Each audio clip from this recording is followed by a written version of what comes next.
Здравейте, приятели!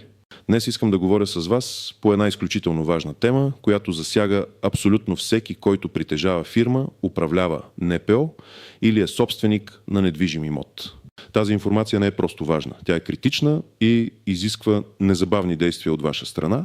Промените в държавните регистри са факт и те имат пряко отношение към вашата лична сигурност и неприкосновеност на личните данни. Ако не предприемете мерки сега, рискувате да изложите себе си и вашите близки на сериозни опасности. Не отлагайте! Останете с мен до края на това видео, за да разберете какво точно се случва и какво трябва да направите. И преди да започнем, моля ви да се абонирате за канала още сега и да харесате видеото, защото така ще помогнете тази информация да достигне до повече хора, които също са изложени на риск. Същината на проблема, как беше преди и какво се промени сега. Нека започнем с това каква беше ситуацията доскоро и какво драматично се е променило в последните месеци. Преди достъпът до определени лични данни, свързани с търговски дружества или недвижими имоти, беше сравнително ограничен. Разбира се, част от информацията винаги е била публична, името на фирмата, седалището, предмета на дейност, но чувствителни лични данни на физически лица, като пълни домашни адреси на управители, егента или детайлна информация за притежаваните имоти, често бяха достъпни само при определени условия, например за държавни органи и съдилища или срещу мотивирано искане и заплащане на такса, което само по себе си действаше като филтър срещу масови злоупотреби. Системата беше проектирана така, че да балансира нуждата от публичност и прозрачност в търговския оборот с правото на неприкосновеност на личния живот. Дори при търсене в търговския регистър, макар името на управителя и неговото ЕГН, понякога маскирано, да бяха видими, свързването им с конкретен домашен адрес или с други активи изискваше допълнителни справки и усилия. Сега обаче ситуацията е коренно различна. След последните изменения в нормативната уредба, които бяха мотивирани от европейски директиви за борба с изпирането на пари и финансирането на тероризма, както и от стремежа към повишена прозрачност на собствеността, определени данни станаха широко достъпни и лесни за откриване. Без да навлизам в сложни правни термини, мога да кажа, че основната промяна се състои в това, че информация, която преди беше частично или условно публична, вече е напълно и безусловно публична. И то в лесно обработваем и търсим вид. Става въпрос за данни, които позволяват директното идентифициране на физически лица и свързването им с конкретни активи или роли в юридически лица. Например, ако преди адреса на управление на фирма беше само ГРП, София, но не сега може да е посочен пълния пощенски адрес на дома на управителя, ако той е регистрирал фирмата си там, това е огромен скок в нивото на публичност, който много хора не осъзнават. И най-важното, тази публичност е наложена по подразбиране, което означава, че ако вие не предприемете активни действия, вашите данни ще продължат да бъдат на разположение на всеки, който прояви интерес. Този факт променя изцяло парадигмата на защита на личните данни в България. Детайлен разбор. Какво трябва да знаете, кой трябва да се притеснява и кой не. Нека да разгледаме по-подробно какво точно трябва да знаете за тези промени и кого те засягат най-много. Какво трябва да знаете? На първо място трябва да сте наясно, че публично достъпни станаха данни като пълно име и ЕГН на управители, собственици и членове на управителни органи на търговски дружества, регистрирани по Търговския закон, както и на юридически лица с нестопанска цел, ULNC, сдружения, фондации. Към това се добавя и пълният адрес на управление на тези юридически лица, който в много случаи съвпада с домашния адрес на собственика или управителя. В допълнение, макар и по различен механизъм, но все пак по-лесно, може да се стигне до свързване на физически лица с притежавани от тях недвижими имоти, чрез публични справки, което досега беше доста по-трудно да се направи масово. Представете си, че досега, за да научите кой какво притежава, трябваше да правите конкретни заявки за определен имот или лице в имотния регистър. Сега, комбинирайки данни от различни източници, става значително по-лесно да се начертае карта на собствеността на дадено лице. Тези промени бяха въведени поетапно, но кулминацията им е влязла в сила през последните месеци. Те не са еднократен акт, а резултат от поредица от законодателни изменения, целящи да изпълнят изискванията на Европейския съюз за създаване на публични регистри на действителните собственици и за по-голяма прозрачност на корпоративните структури. Докато целта за борба с финансовите престъпления е благородна, начинът, по който тези промени са имплементирани у нас, води до сериозни компромиси с личната неприкосновеност и сигурност на гражданите. Държавата в стремежа си да бъде прозрачна е отворила врати, които преди това бяха плътно затворени, и е оставила на гражданите сами да се справят с последствията. Кой трябва да се притеснява? На собственици и управители на фирми, ЕООД, ООД, АД и дръча, вие сте в най-рисковата група. Ако вашия домашен адрес е регистриран като седалище и адрес на управление на фирмата ви, то този адрес вече е публично достъпен за абсолютно всеки. Това отваря врати за нежелани посещения, маркетинг спам, а в най-лошия случай за таргетирани атаки от престъпници, които могат да използват информацията за планиране на обири, изнудване или дори отвличане. Представете си Иван Петров, собственик на малка фирма за IT консултации, Иванов Консулт ЕООД. Той е регистрирал фирмата си преди 5 години, използвайки домашния си адрес като седалище и адрес на управление, което е съвсем законна и често срещана практика, особено за стартиращи и малки предприятия, стремящи се да минимизират оперативните си разходи. До сега този адрес не беше толкова лесно видим за всеки, който просто въведе името на фирмата в търговския регистър, но след последните промени, които влязоха в сила от 1 юли тази година, данни като пълното име на управителя, неговият ЕГН, макар и частично маскиран, но все пак използваем за справки, и най-важното, пълният адрес на управление станаха много по-достъпни. Какво означава това за Иван? Внезапно той започва да получава пощенски пратки от фирми за почистване, доставчици на офис консумативи, а дори и застрахователи, които изпращат оферти директно до домашния му адрес. Неприятно, но това е само началото. По-сериозният проблем възниква, когато конкуренти или дори недоволни бивши клиенти, които имат достъп до тази информация, започнат да използват адреса за нежелани посещения или тормоз. Вече имаме сигнали за случаи, при които съдебни призовки, предназначени за фирмата, са връчвани лично на съпругата на собственика, създавайки неудобство и стрес в семейната среда. Цената на спокойствието на Иван и семейството му, която доскоро беше подразбираща се, сега е поставена под въпрос от една проста законодателна промяна, която уж цели да увеличи прозрачността. Членове на управителни и контролни органи на ЮЛНЦ, сдружения, фондации. Подобно на собствениците на фирми, вашите лични данни, включително адреси, ако те са свързани с адреса на управление на организацията, също са изложени. Това е особено опасно за хора, които работят по чувствителни каузи или са в конфликт с определени групи.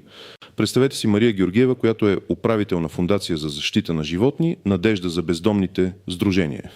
Годишният бюджет на организацията е около 50 000 лев. Си събрани предимно от дарения. Мария е регистрирала адреса на сдружението на своя личен адрес, за да спести от наем на офис, тъй като по-голямата част от дейността е на терен.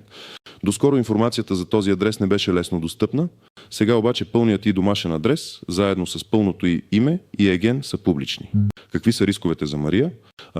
Първо, тя може да стане обект на тормоз от хора, които не одобряват дейността на фондацията или са били засегнати от нея. Например, ако фондацията е подала сигнали срещу лица за малтретиране на животни. Второ, тъй като фондацията оперира със средства, дори и да са дарения, тя може да бъде възприета като богата и да стане мишена за крадци или изнудвачи, които ще знаят точния и домашен адрес. Трето, може да има риск от измамни схеми, при които някой, знаейки кой е управителят и къде живее, може да се опита да имитира комуникация от името на фондацията с цел измама. Три, собственици на недвижими имоти с по-висока стойност или повече имоти, макар имотният регистър да е отделен и достъпът до него да има свои специфики, новите промени улесняват събирането на информация. ЕГН-то, което е публично в търговския регистър, може да се използва за справки в други системи, което улеснява свързването на дадено лице с всичките му активи. Така, например, човек, който притежава 3 имота на обща стойност 500 000 лев, 2 за отдаване под наем и 1 за живеене, може да стане мишена за измами.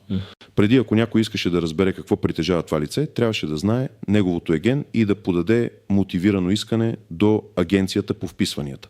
Сега, ако това лице е и управител на фирма, ЕГН-то му е по-лесно достъпно. Това означава, че потенциални измамници могат да съберат достатъчно информация, за да планират действия, като например опити за фалшифициране на документи за собственост или използване на данните за създаване на фалшиви пълномощни за разпореждане с имотите. Друг риск е от страна на събирачи на дългове, които, въоръжени с тази информация, могат по-лесно да открият имотите и да предприемат действия за принудително събиране на задължения, дори ако те са незначителни, но създават големи неприятности. Всички, които ценят личната си неприкосновеност и сигурност, дори да не попадате пряко в горните категории, увеличаването на публичния достъп до лични данни създава обща среда на по-голям риск. Вашите данни могат да бъдат комбинирани от различни източници, за да се изгради пълен профил за вас. Кой не трябва да се притеснява, или по-малко, ако сте просто физическо лице, което няма регистрирана фирма на свое име или не е управител-собственик, не участва в НПО и няма значими недвижими имоти, за които да има публични данни, то тогава тези промени пряко не ви засягат в същата степен. Вашите лични данни като ЕГН и адрес остават защитени по общия ред и не са публично достъпни чрез търговския регистър или имотния регистър по начина описан по-горе. Тоест, вие не сте директно изложени на риска от разкриване на домашния адрес чрез фирмен регистър. Въпреки това е важно да отбележим, че в дигиталната ера абсолютното спокойствие относно личните данни е рядкост. Винаги съществува риск от изтичане на данни от други места или от фишинг атаки. Така че, макар да не сте в пряка опасност от тези конкретни промени, бдителността е важна за всеки. Изключение от правилата, клопки и неочевидни нюанси. Сега да разгледаме по-подробно някои изключения, потенциални клопки и неочевидни нюанси, които е важно да имате предвид. Изключения от правилата. Има ли данни, които остават защитени? Да, някои категории данни все още са обект на по-строг режим на защита. Например, данните на малолетни и непълнолетни лица, ако са част от управленски структури, което е рядкост, трябва да бъдат защитени по-внимателно. Също така в някои изключителни случаи, когато става въпрос за заплаха за живота или здравето на определено лице, може да се поиска специфична защита и скриване на данни, но това е комплексен процес и изисква сериозни доказателства. Държавните тайни и чувствителна информация, която би компрометирала националната сигурност, също са изключени от общия режим на публичност. Но тези изключения са доста редки и не засягат масовия гражданин. Основният принцип е, че данните, които имат отношение към търговската дейност и прозрачността на собствеността, са по подразбиране публични. Клопки, които да избягвате, на сложност на процедурата, процесът по ограничаване на достъпа до данни или промяна на адреса на управление може да бъде сложен и да изисква познаване на специфични правни текстове и процедури. Много хора се опитват да го направят сами, но се сблъскват с бюрократични препятствия, грешки в формулярите, което води до забавяне и допълнителни разходи. Затова е силно препоръчително да се консултирате с адвокат или специалист, който има опит в работата с търговския регистър. Липса на информираност. Огромна част от хората изобщо не знаят за тези промени. Те живеят с мисълта, че данните им са защитени както беше преди. Тази липса на информираност е най-голямата клопка, защото води до бездействие, а бездействието в този случай е равносилно на съгласие за публичност на данните. 3. Фалшиво чувство за сигурност. Някои хора може да си мислят, аз нямам нищо за криене или кой ще се интересува от мен. Това е изключително наивно и опасно. Не става въпрос само за това дали имате нещо за криене, а за вашето право на неприкосновеност и сигурност. Дори и най-обикновените данни могат да бъдат използвани от злонамерени лица за измами, тормоз или други престъпления. Представете си Пенка, собственичка на малък магазин за цветя, Пенка Флор ЕООД. Тя е регистрирала фирмата си на нейния личен адрес в малък квартал. Пенка си мисли, че няма да е интересна за никого, но ето какво може да се случи. Някой конкурент може да използва адреса И, за да праща фалшиви съдебни призовки, целящи да я сплашат.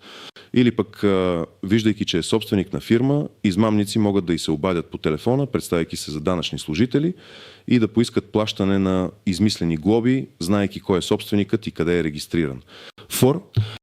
Последици от бездействието. Ако не предприемете действия, рискувате не само да станете обект на нежелан маркетинг или тормоз, но и на сериозни финансови измами и кражба на самоличност. Използвайки вашите публични данни, пълно име, ЕГН, адрес, престъпниците могат да се опитат да изтеглят кредити на ваше име, да открият сметки, да се разпореждат с имущество чрез фалшиви пълномощни ИТ. Ескалацията на рисковете е реална и може да има дълготрайни и тежки последици, неочевидни нюанси. Връзки между регистрите, данни публикувани в един регистър, например търговския регистър, могат лесно да бъдат комбинирани с данни от други регистри, например имотния регистър или централния регистър на особените залози. Така, например, ако някой знае вашето ЕГН от търговския регистър, той може да го използва за справки в имотния регистър и да открие всички недвижими имоти, които притежавате. Това създава много по-пълен профил на вас като личност и вашите активи, отколкото бихте искали. Промяна на поведението по подразбиране. Най-същественият неочевиден нюанс е, че системата е променила своето поведение по подразбиране, default setting. Преди, ако не сте направили нищо, данните ви бяха сравнително защитени. Сега, ако не направите нищо, данните ви са публични. От пасивност към защитена позиция, сега преминахме към пасивност към публична позиция. Това изисква активна намеса от ваша страна. 3. Непрекъснатост на промените. Законодателството в тази област е динамично. Това, което е в сила днес, може да бъде променено утре. Затова е важно да сте информирани и да следите развитието на нормативната уредба. Абонирайте се за бюлетини, следете новинарски сайтове или просто гледайте този канал, за да сте в течение. 4. Агрегация на данни от трети страни. В интернет има много фирми, които се занимават с агрегиране и продажба на публично достъпни данни. След като вашите данни станат публични в държавните регистри, тези фирми бързо ще ги индексират и ще ги направят достъпни чрез своите платформи, което допълнително увеличава риск. Така дори и промените в регистъра да бъдат отменени след време, вашите данни може вече да са разпространени из целия интернет и да останат там завинаги. Практически съвети, специфични стъпки какво да направите. След като разбрахте мащаба на проблема, е време да преминем към конкретните действия, които трябва да предприемете. Не отлагайте, защото всеки ден бездействие ви излага на риск. А сега бих искал да чуя вашето мнение. Имали ли сте вече проблеми заради тази промяна в регистрите? Какво мислите за тези нови правила и за начина, по който те са въведени? Споделете опита си и вашите въпроси в коментарите отдолу. Нека дискутираме заедно. Не забравяйте да харесате видеото, ако е било полезно за вас, и разбира се, абонирайте се за канала, за да не пропускате важни актуални новини и съвети по теми, които пряко засягат вашия бизнес и личен живот. Вашата активност помага на тази информация да достигне до повече хора, които също са изложени на риск и имат нужда от нея. Благодаря ви за вниманието и до нови срещи!